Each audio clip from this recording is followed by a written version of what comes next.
¿Por qué la corrupción debe ser parada? Debe de ser parada porque nos hace la vida miserable. La corrupción no es solo un tema moral, nos hace la vida complicada.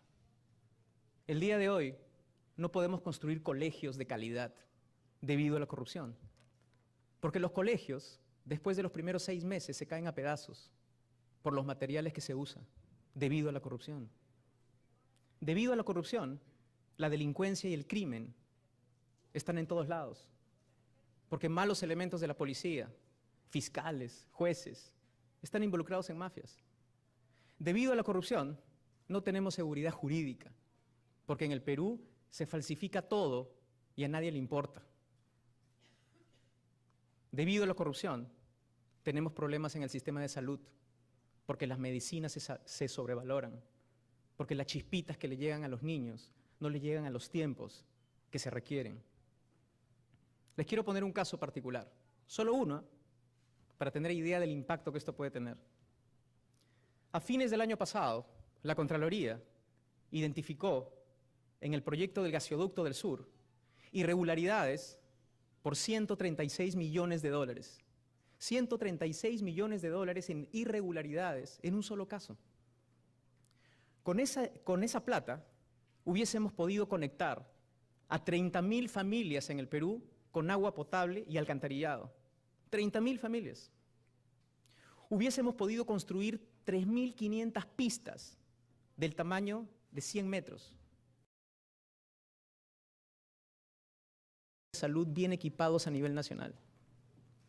Y lo más doloroso es que con esa plata hubiésemos salvado la vida de 300 niños que el día de hoy tienen cáncer en el Perú.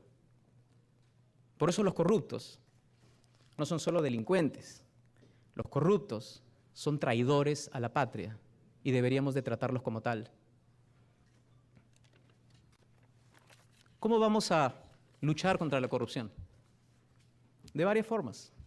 Como les digo, la lista de la lavandería es inmensa. Lo importante es la visión y el dónde. Primero, vamos a involucrar a la población. La población tiene las ganas de apoyar al Estado y no sentir y solo observar que el Poder Judicial y el Ministerio Público lo pueden hacer todo. Y por esa razón vamos a crear un sistema de recompensas. Así como en los años 90 se creó un sistema de recompensas para identificar a terroristas, que fue muy exitoso, nosotros también vamos a crear un sistema de recompensas en donde todos los peruanos que denuncien casos de corrupción van a tener incentivos, siempre y cuando tengan evidencia. Tenemos que empoderar a la gente para que nos apoye, para que trabajemos juntos contra la corrupción.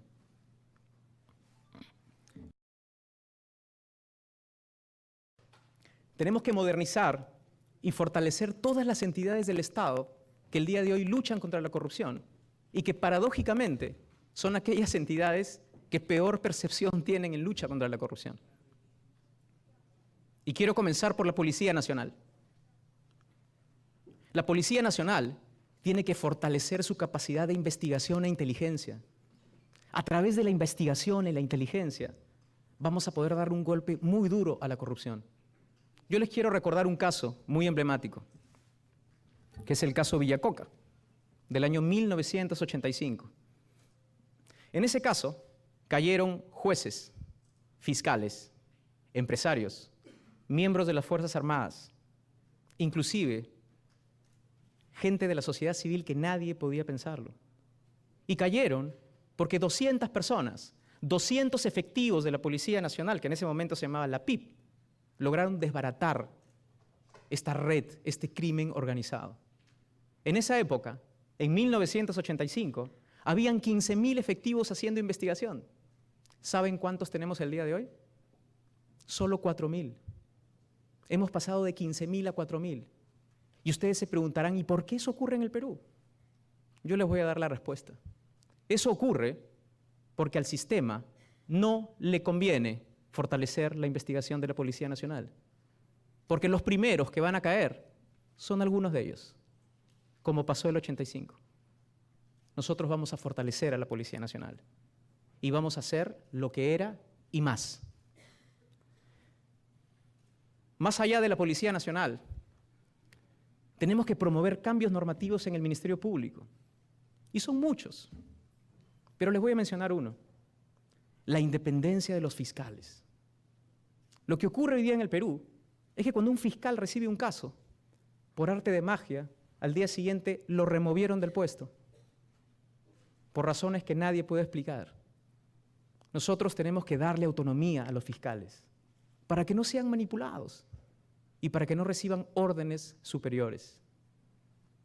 En el Poder Judicial vamos a promover también cambios normativos importantes. Uno de ellos, quizás el más importante, es cómo seleccionamos a nuestros jueces. El Consejo Nacional de la Magistratura es el equivalente en una empresa como el Departamento de Recursos Humanos, el que selecciona a los trabajadores. Si el Departamento de Recursos Humanos de una empresa no funciona bien, ¿qué tipo de trabajadores va a tener esa empresa? El Poder Judicial es igual. El Consejo Nacional de la Magistratura tiene ese deber. Y la pregunta es, ¿tiene a los miembros adecuados? Yo no lo creo. Tenemos que cambiar el proceso de selección. Y en ese sentido, nos vamos a adecuar y vamos a escuchar las propuestas de transparencia para poder mejorar la credibilidad y la representatividad de los miembros del Consejo Nacional de la Magistratura. Dentro del Poder Judicial, sin embargo, hay otro elemento fundamental, que es el control interno. ¿Cómo controlamos a los jueces que actúan mal? Que finalmente es lo que genera esta insatisfacción en la población. Hay una oficina que se llama la OCMA. Yo soy economista y les digo que todo este tiempo ha sido bien complicado ponerme al día con todos los nombres y las nomenclaturas, pero entiendo el concepto y la visión, y eso es lo importante. Y en el caso de la OCMA, tenemos un problema de conflictos de interés, porque son los mismos jueces los que controlan a los mismos jueces. Lo que vamos a hacer es vamos a transferir las responsabilidades de la OCMA a la nueva CNM. Y para que dentro de este cuerpo de gente con más credibilidad, con más representatividad, podamos elegir mejores jueces y fiscales. Y esto lo vamos a hacer promoviendo cambios normativos en coordinación con los otros poderes del Estado. Dentro del Poder Judicial, si no enfrentamos otro gran problema, que es la carga administrativa, no vamos a poder implementar estos cambios. El día de hoy, el Poder Judicial trabaja en un mundo que ya no existe y no hace uso de las tecnologías que disponemos para poder luchar contra la corrupción. Y les voy a nombrar un caso. Nosotros vamos a promover la expansión y la implementación de los expedientes digitales. El expediente digital va a incorporar todas las audiencias, orales, escritas, los documentos, todo en formato digital. Y así vamos a simplificar los tiempos, pero los tiempos de productividad del sistema, no solo eso, los tiempos en los que se procesa a los corruptos también. Y eso es fundamental. Y el expediente digital, no solo pensamos implementarlo y expandirlo dentro del Poder Judicial, sino en toda la cadena del delito, que va desde la Policía Nacional, el Ministerio Público, el Poder Judicial y hasta el INPE. Y tener un expediente en toda esa cadena. Una entidad fundamental en la lucha contra la corrupción, asumiendo que buena parte de la corrupción viene de las licitaciones de las obras públicas, es la Contraloría. Y la Contraloría requiere más que ajustes pequeños, un cambio de enfoque radical. Un cambio de enfoque radical. ¿Y eso qué significa? Pasar de la política reactiva a la política preventiva. La Contraloría el día de hoy es como el médico forense, el que examina por qué se murió y cómo se murió. Y ahora lo que necesitamos es una Contraloría que se convierta en un médico que comience a tratar al paciente cuando todavía está vivo. Ese cambio de enfoque significa transferir los funcionarios de la Contraloría de hacer auditorías a posteriori a que sean parte de los equipos que hacen las licitaciones. y que participan del diseño. ¿Y eso cómo nos va a beneficiar como peruanos? De muchas formas. En primer lugar, va a reducir los tiempos. Segundo, va a hacer que los funcionarios honestos firmen con tranquilidad, que es lo que hoy día no tenemos. Hoy día tenemos funcionarios que tienen temor porque no están protegidos. Y también ese trabajo va a agilizar la ejecución de las obras, porque la probabilidad de tachas y observaciones a los proyectos de licitación se van a reducir y eso va a mejorar la ejecución del gasto y los empleos y el crecimiento. Y la buena noticia es que no requiere ningún aumento presupuestal y tampoco requiere ningún cambio en ninguna ley, sino simplemente la decisión de un contralor que tenga las cosas claras y un contralor que sí quiera luchar contra la corrupción. Nada de esto, sin embargo, nada de esto será posible si estas entidades que estamos fortaleciendo, que le estamos dando dientes, no coordinan entre ellos y no comparten información. El problema que tenemos el día de hoy es que los expedientes que llegan al Poder Judicial llegan débiles, sin toda la información que requieren. Es decir, casos sólidos, en donde los jueces puedan decidir rápido, porque toda la evidencia está escrita. Lo que vamos a hacer nosotros es vamos a promover el intercambio de información entre la SBS, la SUNAT, la SUNARP, Migraciones, la Policía Nacional y la Contraloría de toda la información que tengan. Y así no nos vamos a pasar la vida generando casos importantes y sólidos. Y vamos a promover la creación de protocolos y metodologías para que puedan compartir esta información. En tercer lugar, como parte de la visión de la lucha contra la corrupción, es que el sistema tiene que utilizar mecanismos de mercado modernos que el día de hoy existen en el mundo y que nos pueden ayudar a luchar contra la corrupción. Uno de ellos es el fideicomiso. Parte de la corrupción no solo viene del gobierno nacional, sino también de los gobiernos regionales, provinciales y locales. Y la corrupción no solo viene por el diezmo, sino también viene por la verificación de la obra. Si utilizamos fideicomisos privados, vamos a elevar la transparencia, vamos a agilizar los tiempos en que los programas, en que los proyectos de inversión pública se ejecutan. Vamos también a hacer que la calidad de las obras mejore. Vamos a promover el uso de fideicomisos para reducir la corrupción en los gobiernos regionales. Peruanos y peruanas, yo a lo largo de estos últimos tiempos he escuchado varias veces que el presidente de la República no puede liderar la lucha contra la corrupción porque en el Perú existe el equilibrio de poderes. Y a mí me parece que el equilibrio de poderes es muy beneficioso para la democracia, para el Perú. Pero no es cierto que el presidente de la República no pueda liderar la lucha contra la corrupción. Y yo quiero recordarles algo. El presidente de la República es el que nomina al Contralor ante el Congreso. El presidente de la República es el que designa a los procuradores. La SUNAT y la SUNARP están subordinadas al presidente de la República.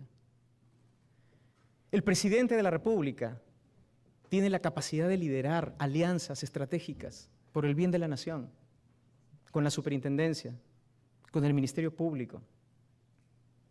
Así que no me digan que el presidente no puede liderar la lucha contra la corrupción, porque sí se puede. El Perú no es el único caso en el mundo que tiene corrupción. Yo quiero que observen el mundo. Los peruanos, a veces tengo la sensación que nos miramos solo a nosotros y no miramos el mundo. Miren casos como Georgia. Miren casos como el caso de Colombia y otros países en el mundo que han logrado reducir la corrupción. ¿Con decisiones técnicas? Sin duda. Pero lo más importante es con decisiones políticas, con las ganas y la convicción. Ningún gobierno que en el pasado no haya luchado contra la corrupción, no lo hará ahora. Ninguno, porque sería un suicidio y no van a cometer suicidio. Solo con integridad, solo con independencia, cuando no le debes nada a nadie. Y con vocación se va a luchar contra la corrupción. Todos por el Perú y mi candidatura representan la convicción y las ganas de muchísimos peruanos, de millones de peruanos, que no solo están cansados, sino que ahora quieren ser parte de la lucha contra la corrupción en el Perú. Y en cada lugar que voy, Arequipa, Piura, Cusco, Puno, Loreto, Ucayali, Ancash, Lima, Ica, Tacna, Tumbes, siento que los peruanos están listos y quieren ser parte de la lucha contra la corrupción. Yo quiero dejarlos diciéndoles que nos merecemos un mejor país. Nos merecemos un país más decente. Nos merecemos un país en donde los presidentes no terminen con 3, 4, 5 casas. Necesitamos un país en donde los congresistas, que no tenían un centavo antes de entrar al Congreso, terminen siendo dueños de restaurantes y hoteles en provincias. Necesitamos presidentes que salgan con lo mismo que tenían o con menos de lo que tenían. Yo soy peruano y paro a los corruptos. Muchísimas gracias. Bien, vamos de inmediato a dar la palabra a los miembros del panel.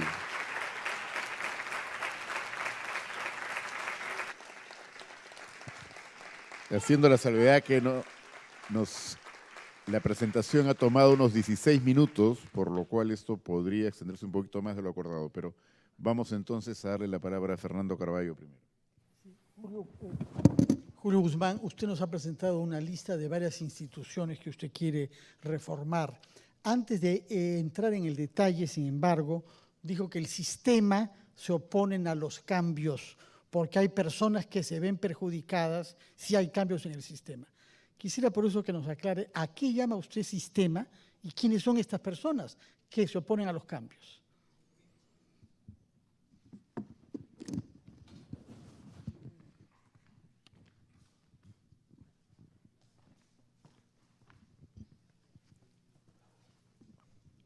Hay muchas entidades y decisiones en el proceso de, por ejemplo, construir una Policía Nacional con investigación. Y estos intereses vienen de todos lados y los vemos todo el tiempo.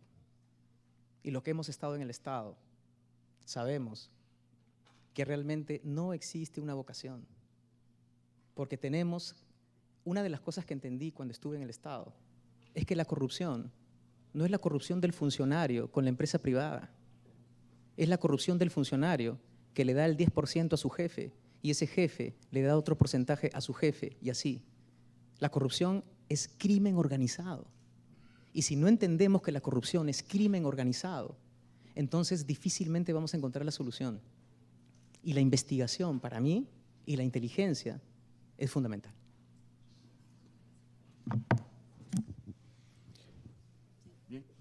Pasamos entonces a la pregunta de Mayén Ugarte. Extraño ver en el plan algunos planteamientos sobre qué hacer con la mediana y gran corrupción asociada a el otorgamiento de permisos y derechos del Estado. Por ejemplo, tala ilegal, minería ilegal, ¿no? O legal pero conseguir ilegalmente, digamos, los permisos. En estos casos generalmente se habla de simplificación, pero eso no basta, porque este tipo de procesos requieren de una evaluación previa, efectivamente, y no se puede aplicar cosas como como el Centro Administrativo Positivo. ¿Cuál sería su planteamiento para atender o para tratar de erradicar este tipo de corrupción? Te voy a mencionar uno que me parece fundamental, que es el monitoreo y el seguimiento. Las entidades del Estado, como usted sabe, son entidades que no cuentan con el presupuesto ni los cuadros técnicos para poder hacer la fiscalización. Y ahora en mi mente han aparecido 3 entidades, por ejemplo, que tienen que ver con eso y no tienen los dientes. Entonces, no es solo el tema normativo, sino también la capacidad institucional del Estado para hacerlo. Gracias, y le correspondería el turno a Luis Salazar. Hablando justamente del tema del punto de vista del sector privado, ese mundo muchas veces hemos conversado de corrupción a nivel de hacer empresas. Hay 2 temas que han mencionado. Uno que es corrupción es crimen organizado, en el cual estamos totalmente de acuerdo. Y hay uno que nos preocupa, que es uno que varias veces se ha hablado, que es el de dotar de dientes a las instituciones.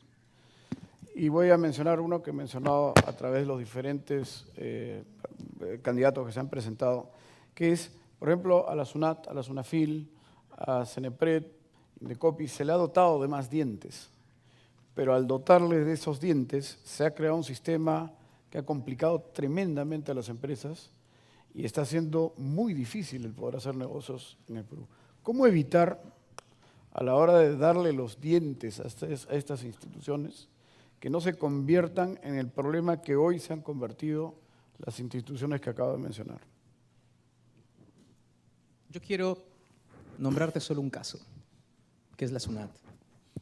Yo creo que esos dientes que se le ha dado a la SUNAT, por un lado, tienen que venir de la mano con un nuevo enfoque. La SUNAT no ha sufrido una gran transformación desde inicios de los 90. Tiene un enfoque más o menos parecido, que es el enfoque que se concentra en la recaudación como fin último, cuando el objetivo de las entidades recaudadoras es generar valor. Y cuando una economía crece como la del Perú, necesitas una SUNAT que acompañe a la empresa, que le facilite la vida.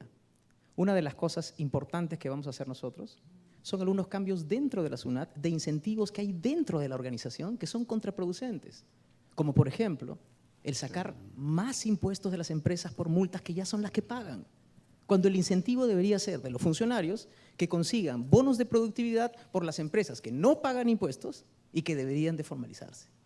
Entonces, el darle dientes tiene que ir de la mano con un nuevo enfoque, que es la de la zanahoria y el garrote, que los que estudiamos política pública lo entendemos bien. Tenemos que generar el incentivo y la regulación. Pero cuando solo tienes la regulación y caes con el garrote, entonces no funciona, que es lo que usted está mencionando. Bien, la intervención de Eduardo Barrián, gracias. En la presentación y en la forma de presentar el plan de gobierno y las discusiones públicas se hace mucho énfasis en lo técnico, en alianzas, en la gente, pero yo extraño un poco más de hablar de política. Más bien cuando se habla de política es para hablar de los dinosaurios como algo malo, negativo, ¿no? Pero yo tengo varios dinosaurios que me caen muy bien y que son políticos de larga data. Si es un tema de tiempo en el sistema, el general Mora para mí es uno de mis dinosaurios favoritos, ¿no? Se ha peleado con las universidades de pésima calidad y ha pasado una reforma con trucos, usos del político que sabe. ¿Cómo Julio Guzmán nos garantiza que él puede tener ese tipo de maniobra política también? Un partido nuevo, con cuadros nuevos, que tal vez no tiene ese conocimiento de la cancha que permite pasar este tipo de reformas que has mencionado. En primer lugar, quiero precisar el concepto de dinosaurio. El dinosaurio no es la persona que tiene 30 o 40 años en política. El dinosaurio no es la persona que tiene 60, 70 u 80 años. El dinosaurio no es un estado biológico, es un estado mental. Hay personas que tienen 30 años y son pterodáctilos. Y eso quiero dejarlo bien en claro. Yo pongo el gorro y el que se lo chante es su problema. Para mí, dinosaurio es una persona que no ha logrado entender que para que el país dé el salto al desarrollo se necesita más que el crecimiento económico. que para que el Perú dé el salto necesitamos invertir en nuestros talentos. Los economistas decimos que los países progresan no porque acumulan inversión, sino porque acumulan talento. La inversión va donde está el talento. Para mí, dinosaurio es una persona que vive en un mundo que ya no existe, que no usa las tecnologías, las oportunidades que da el mundo de hoy. Para mí, dinosaurio es una persona que no entiende el rol del Perú hoy día en el mundo y la inmensa oportunidad que se está yendo de nuestros ojos en no entender que el Perú debe de conectarse con Asia y todas sus políticas fiscales, cambiarias, de infraestructura, de educación, tienen que estar vinculadas a eso, porque en los próximos 50 años eso va a ser el vehículo, no el enfoque, el vehículo que nos va a permitir llegar al desarrollo. Bien, sabemos que estamos con el tiempo justo, pero también parece que sería mejor ampliar un poquito la presentación y darle la oportunidad de unas repreguntas a nuestros panelistas. De manera muy breve, por favor, regresamos entonces a Fernando Carballo. Quiero formularle una pregunta sin ningún ánimo hostil, tal como ha sido interpretada antes. Si no fuera elegido usted, ¿cuál podría ser, digamos, como hipótesis? ¿No es cierto? No es un deseo ni una predicción, pero ¿cuál sería, cómo ve su rol eventual si no fuera elegido presidente? A ver, el 2021 no vamos a postular porque no hay reelección.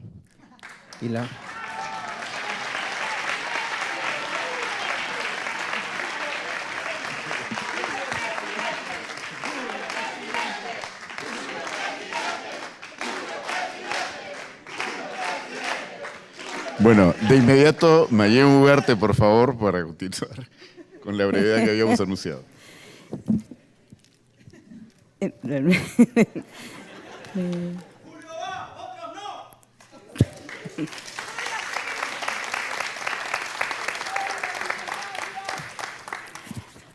¿Cómo atraemos talento? ¿Cómo atraemos talento al Estado, al Poder Judicial, a la Contraloría?